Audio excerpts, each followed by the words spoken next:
Live from the Al Roker Television Studio, this is WTOP 10 News at 10.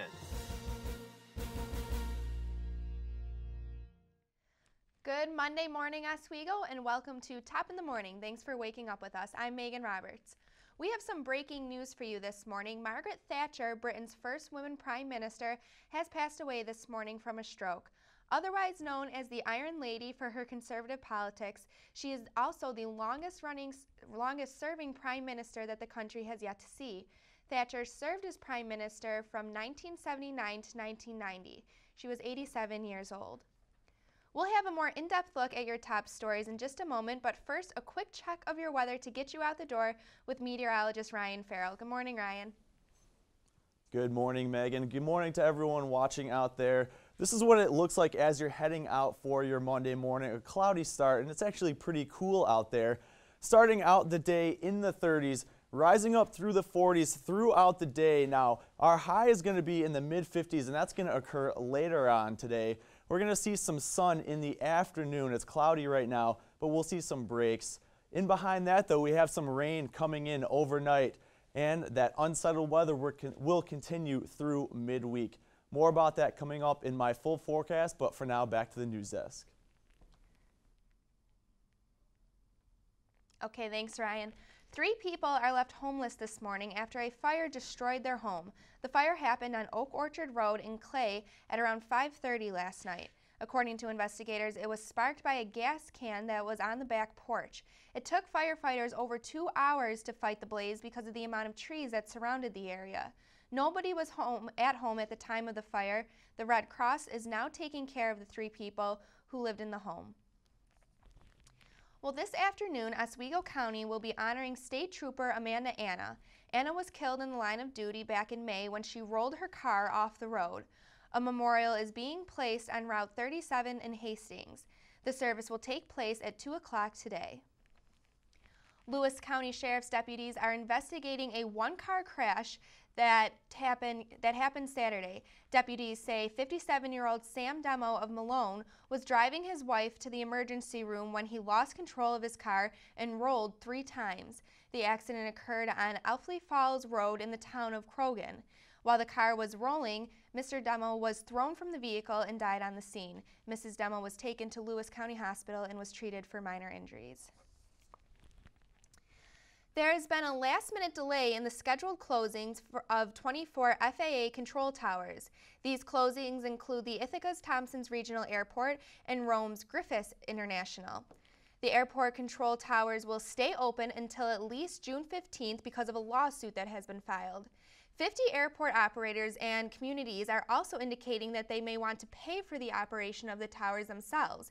In all, 149 air traffic control towers would close their staff because of FAA budget cuts that came under the sequester. Pilots would have to use a common frequency to work with other planes in the area to keep themselves safe. Tragedy has unexpectedly hit the campus of Syracuse University. According to a letter released by the school's chancellor, Marian Guppenberger died from a fall early Saturday morning.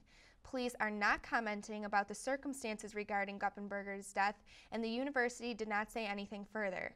Guppenberger was a freshman at the university. Well, we're going to take a quick break, but first, take a look at what happened on this day in history.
Oswego MBA program, helping you achieve your goals with a customized curriculum developed with flexibility in mind. Take classes year-round, full or part-time in Oswego, online or at the Metro Center in downtown Syracuse. More information is available online or by calling 315-312-2911.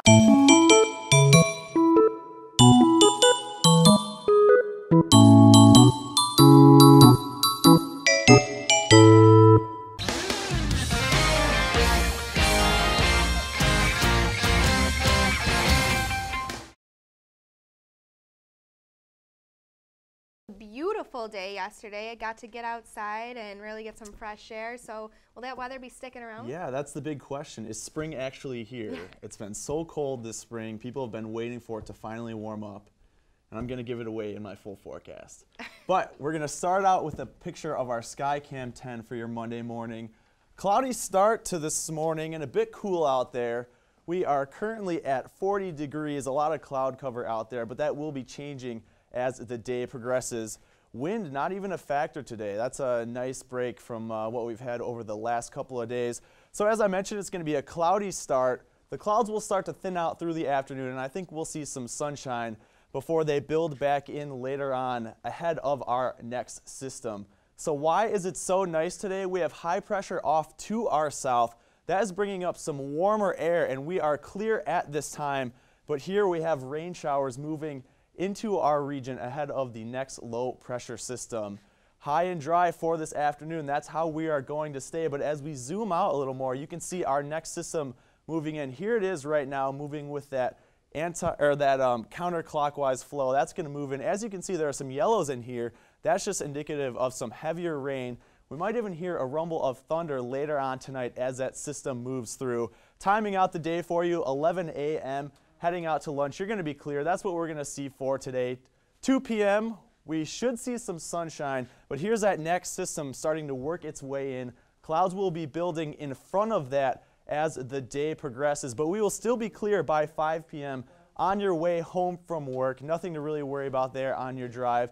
As we get into the evening hours, though, by 8 p.m., I think this is when we're going to start to see some light showers and sprinkles coming down out there. And tonight, that's when that rain is really going to move in to central New York. And as I mentioned, you might be woken up by a rumble of thunder tonight because we have some thunderstorms within this system moving throughout the region. This is going to be later on tonight, mainly around midnight. So for today, we're going to top out at 54 degrees. We're going to see sunshine out there throughout the afternoon before this rain moves in later on tonight, bottoming out at 42 degrees. And the winds will be on the increase as this system moves through. Calm throughout the day, but then increasing for tonight. By midweek, we're going to kind of be into this, this system where these low pressures just keep on going through. So we're going to be unsettled throughout the week, and that's really reflected in your 5-day forecast. Tuesday, we're going to see rain only really in the morning hours, clearing out. And on Wednesday, there's kind of a model difference here. Some are saying we might reach towards 70 degrees. Some are down in the 50s. I think we'll be on the cooler end. There's a lot of uncertainty on Wednesday, so stay tuned for more details, and that unsettled weather continues on toward the weekend. There's a full look at your forecast, so I'm going to send it back to the news desk now. Thanks, Ryan. Congress returns from spring break today, and immigration reform tops the agenda. Senators on both sides of the aisle make up the Gang of Eight, which is preparing to release its long-awaited plan for resolving the status of some 11 million undocumented men, women, and children currently living in the United States. Christina Muchler has the story. The time is now for immigration reform. More than 1,000 immigrants and supporters rallied in New Jersey to send a message to Capitol Hill.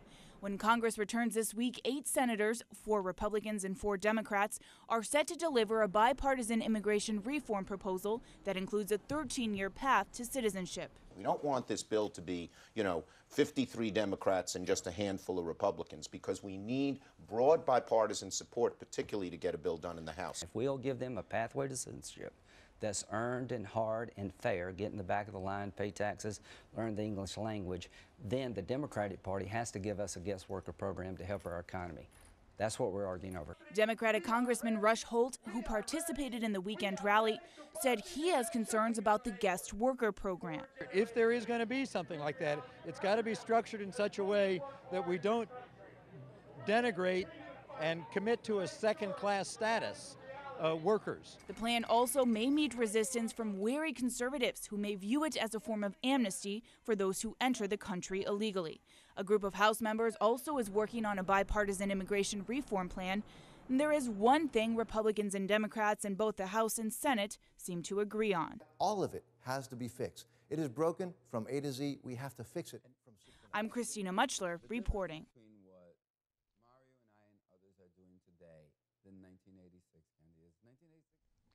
More details are expected to come out on the Senate's plan this week. A fine for undocumented workers who would also have to pay back taxes and pass a background check. A commission would be created to establish a measure of border security, and no undocumented worker would be eligible for citizenship until the border is considered secure. On Wednesday, tens of thousands are expected to convene outside the Capitol to urge Congress to enact immigration reform legislation this year. Emergency crews have been working since last night to recover the bodies of 2 children trapped under a collapsed home construction site in North Carolina. According to the local news report, a neighbor in the process of building a house was digging out the basement when a wall of dirt collapsed on the 2 children. Firefighters from 4 different counties responded to the call from one of the kids' fathers, but officials fear that at this point the children are most likely dead.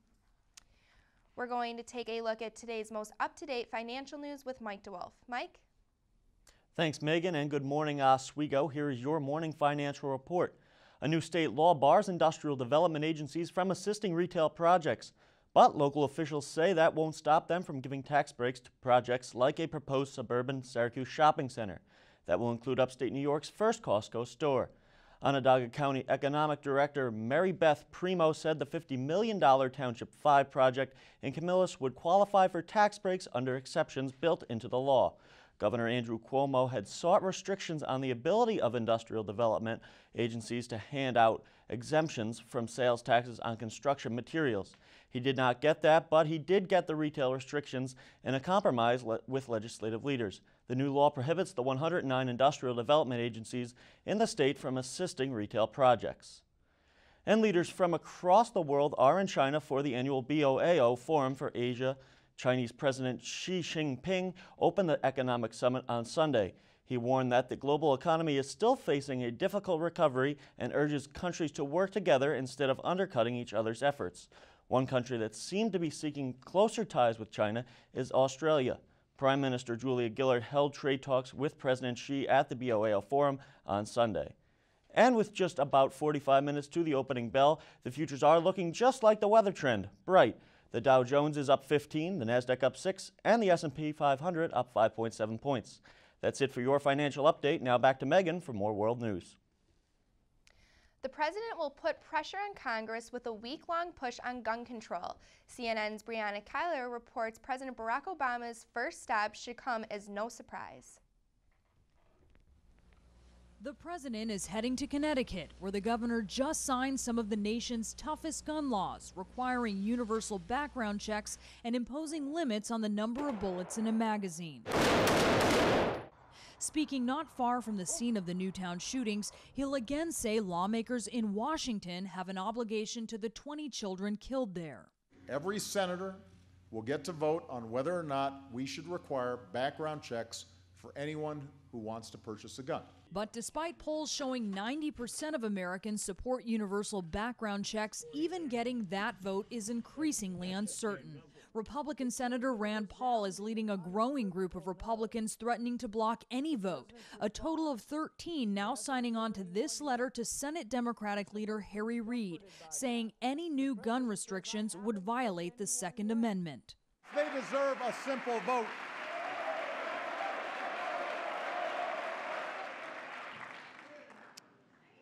They deserve a simple vote. White House officials respond by saying every member of Congress applauded the president's call for a vote at the State of the Union, with Newtown families looking on. But officials won't say whether the president would sign a watered-down bill without background checks. We're not going to make any predictions here, but we're going to try to get the strongest bill we can. It is always wonderful. The looming question remains, can President Obama win the gun control battle? He kicks off a week-long White House campaign, joined by Vice President Joe Biden and even First Lady Michelle Obama. Brianna Keeler, CNN, Washington. Well, coming up after the break, we will have Dan I with your latest entertainment news and another look at your forecast. Stay with us. You're watching WTOP Top in the Morning.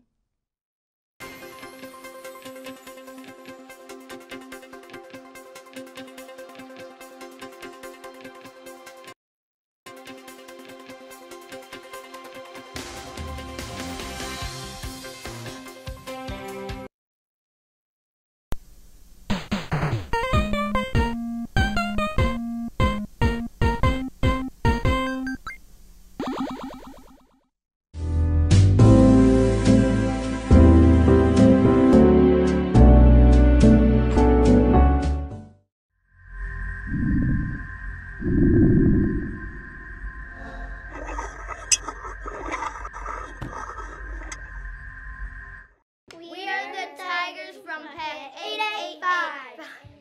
And you are watching WTOP. Yeah.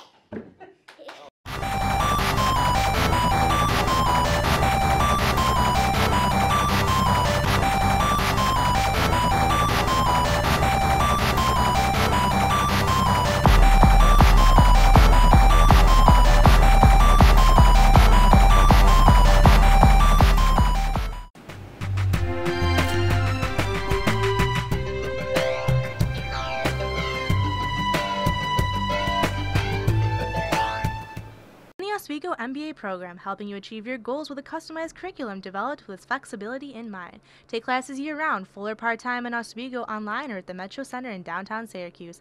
More information is available online or by calling 315-312-2911.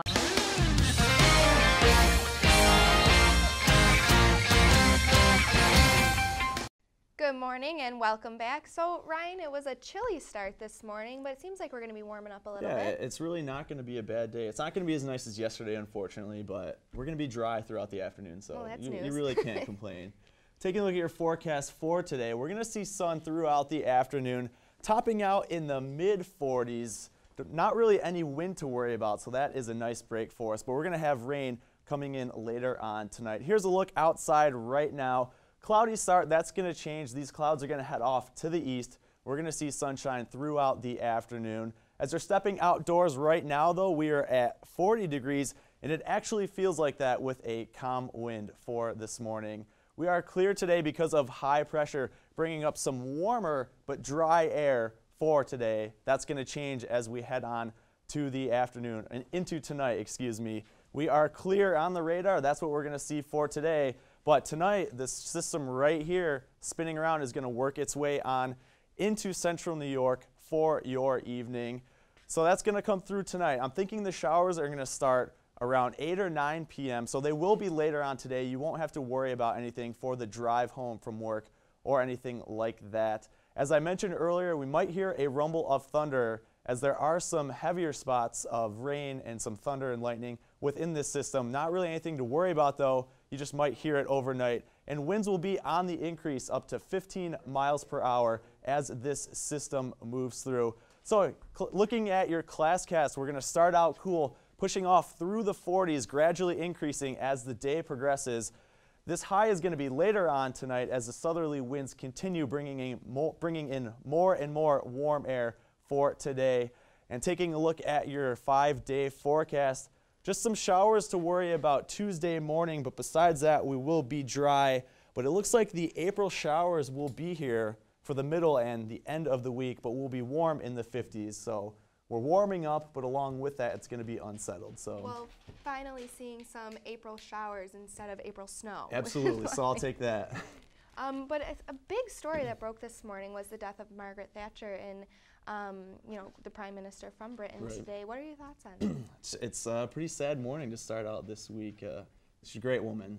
And she was such a strong leader as far as conservative politics during that time period, and the first woman Prime Minister. Yeah, really so groundbreaking. It really was, and I don't know, maybe in the election coming up, we'll see our first woman president. Who knows? I mean, we'll see how it goes. All right, thanks, Ryan, for that.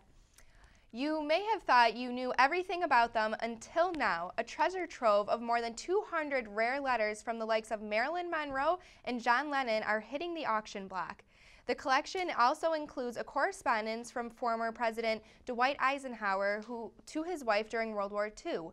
The documents are being released from a private collector and will be sold by one of the world's largest auction houses, Profiles in History. One of the letters from Marilyn Monroe written to her acting coach references suicide. The collection also holds a letter John Lennon wrote to Paul McCartney just before the Beatles broke up in 1970. The exhibit will be on display starting next week at New York's Douglas Elliman Gallery. Teens went hiking in Southern California on Easter Sunday and were stranded for several days until rescuers found them Wednesday evening. Now, one of the teens is talking about his experience. Andrew Spencer has the details. It was honestly the craziest experience of my entire life. Nicholas Sendoya is still in awe as he recalls the rescue that he says saved his life. Sendoya and his friend Kendall Jack got lost last Sunday on a hike through the Santa Ana Mountains. They called the sheriff's department, but the call was lost when the phone died.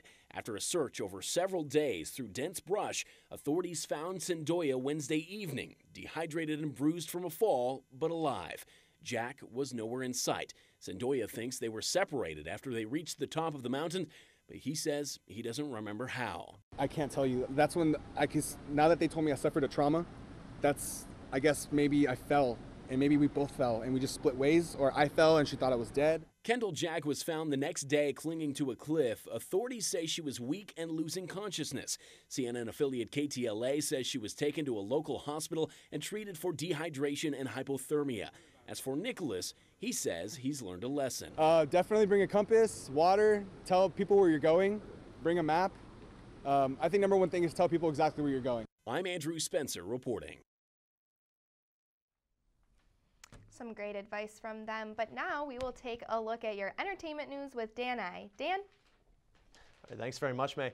This past week, and more specifically, this past weekend, several cities have caught my eye.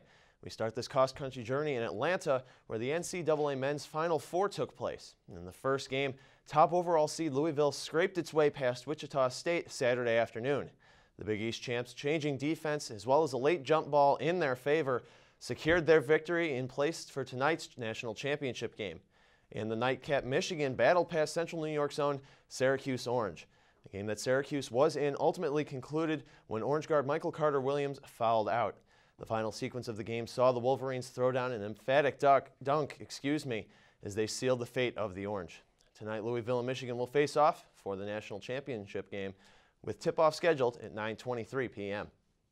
Next up is Las Vegas on the list, as it went country over the weekend for the 48th Academy of Country Music Awards.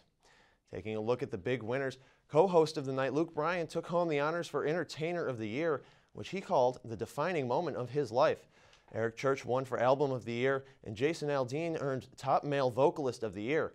Perhaps the biggest winner of them all, though, was Miranda Lambert, who was named Female Vocalist of the Year. Lambert also won the Song of the Year and Single Record of the Year for her track, Over You. Combined with several all-star performances, the awards and Las Vegas get my vote of approval for a great show. And my own personal tip of the hat goes to the city of Lincoln, Nebraska, along with the entire Nebraska football team. During their spring game, the team brought out 7-year-old Jack Hoffman onto the field for just one play. Jack, who was battling brain cancer, was given a handoff, and the rest is a moment that is bigger than any game. Jack was befriended by former Nebraska running back Rex Burkhead, and since then has been adopted by the team. Jack ran for nearly 70-yard touchdown and was swarmed by both teams as the benches cleared in a heartwarming moment. And if you're a statistics person, Jack's run will go down in history as he was Nebraska's leading rusher for the game. I applaud Lincoln, Nebraska, as well as the entire Cornhuskers football team for showing us that the game is all about giving opportunities, even to a 7-year-old. And that is my tour of this weekend's top cities. In May, now we'll send it back to you. So, sad weekend, though, for Syracuse and this area in general. I really thought they would go the whole way, but a close game. Yeah, it was back and forth, and there was a point where I thought the game was going to be over. Michigan had pulled away, but Syracuse battled back, and just a couple of tough calls, but that's kind of the way things go. You just get a bad bounce your way, and there's nothing you can really do about it. Well, who are you liking then, now that Syracuse is last night I was on the playing field talking about what we were going to see, And I said that Michigan's going to win, but a lot of people disagreeing with me. A lot of people have Louisville as the favorite. I have heard Louisville a lot, but we'll see with the way this tournament's been going. Yep, Who knows at this point? 9:23 tonight, tip-off. All right, thanks, Stan. We're going to take one last break, and when we come back, we'll have a final look at your forecast. But first, here's a look at what celebrities are celebrating their birthday today. You're watching Top in the Morning.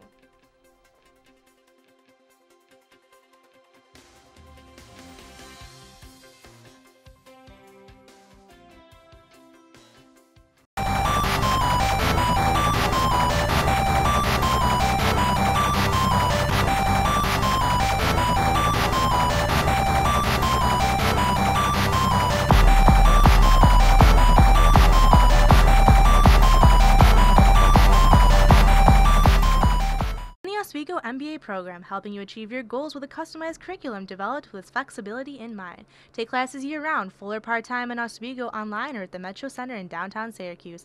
More information is available online or by calling 315-312-2911. Last night, Lori Capricuzzi scored 2 goals on Aliyah Brian Love. And Joe, get out. Adam, you're in. Lori Korpakowski scored 2 goals on Ilya Brizgalov. Got it!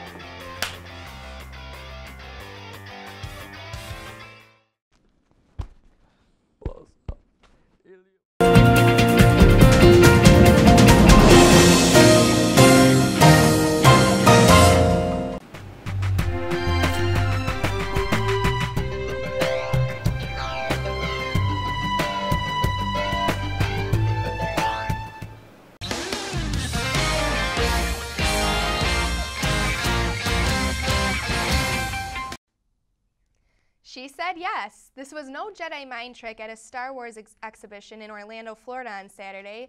Celeste Ramirez's boyfriend, Andre Perpenton, surprised her with a marriage proposal. She was stunned, but accepted faster than Han Solo could make the Kessel Run in less than 12 parsecs. That's a Star Wars joke.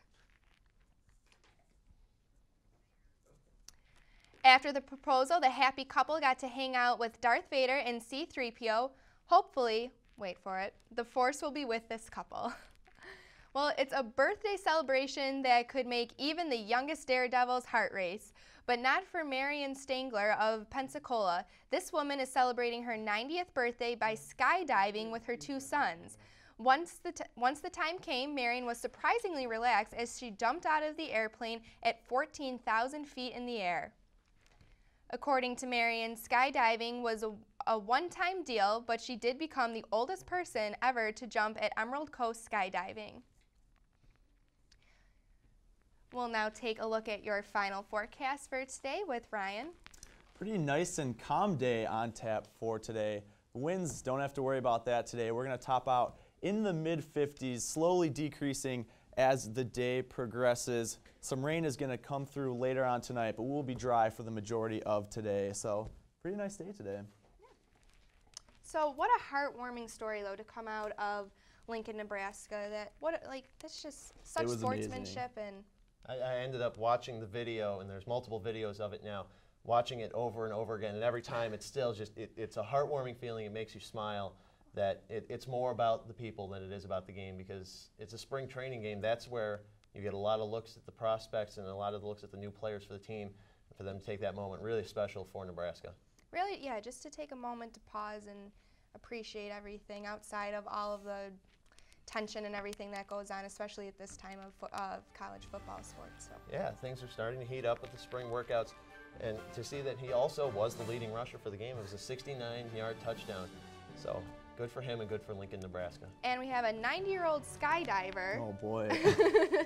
Pretty amazing stuff right there. You have a lot of 20-year-olds that won't even do it. Right, exactly. Pretty impressive there.